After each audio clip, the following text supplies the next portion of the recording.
Кедергі жасамайды ол. Вот это разделение. Нормально. Найманы, поддерживаем своих.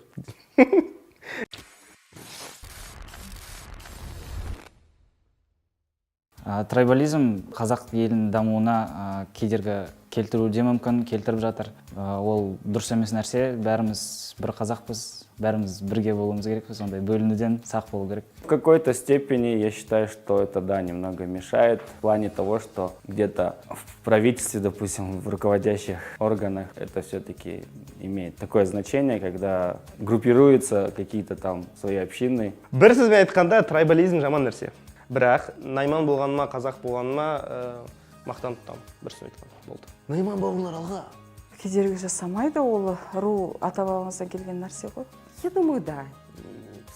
Сама я особо не люблю вот это разделение, потому что я даже не понимаю, что в принципе это дает. То есть я как человек уже живу в Алматы, там, в каком-то определенном поколении, и я думаю, что на мне никак не отражается вот деление. Негізінде көп кедергі болады ол.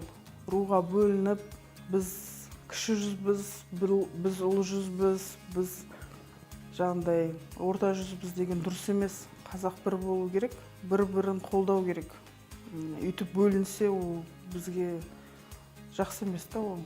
Мне эта тема не сильно знакома, но я считаю, что вот, судя по тому, что я слышу и вижу вокруг, это больше сейчас переросло в какую-то шутку. Люди просто шутят по этому поводу, но я никогда не сталкивалась ни с чем серьезным именно в этом вопросе, так что я не знаю, как ответить на этот вопрос. По мне так, пусть будет этот трайбализм, но пусть он будет мирным. Главное, чтобы кровь не лилась из-за этих спор, не превращалась, я не знаю, там как в Африке, там 3000 племен и каждый воюет друг с другом. Я руға жүзге бөліну деген біздің мынау кемелденген Қазақстан мемлекетіне ары қарай өсуіне кедергі жасайды деп ойлаймын. Кедергі жасап жатқан жоқ. Себебі менің өзім былай алып қарағанда бөлінем. Өйткені біздің қазақта жеті атаға дейін тұрмысқа шығуға немесе үйленуге тыйым салынған.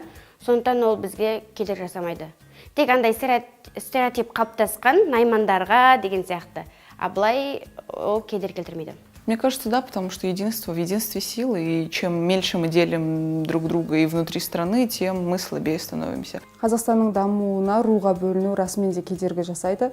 Наймандар бөлек бөлініп кетеді, кіші жүз, ұлы жүз бөлек бөлініп кетсе, онда қазақ біртұтас мемлекет болмайды, менің ойымша. Да, я считаю, что трайбализм это плохо. Не знаю, как в других государствах, в других национальностях, нациях. Я был во многих странах, но я редко встречал такого откровенного деления на север, юг, там, запад. Поэтому, если мы хотим действительно чего-то добиться, ну, высот, показателей, я не знаю, там, достижения какой-то своей ну, не знаю, национальной мечты, то мы должны объединиться ради какой-то общей цели. Руға жүзге бөлініп керу жоқ қой деймін. Ол сол біздің Қазақстанға жаман недер әкелетін сияқты андай. Бөлініп керу жоқ, в общем.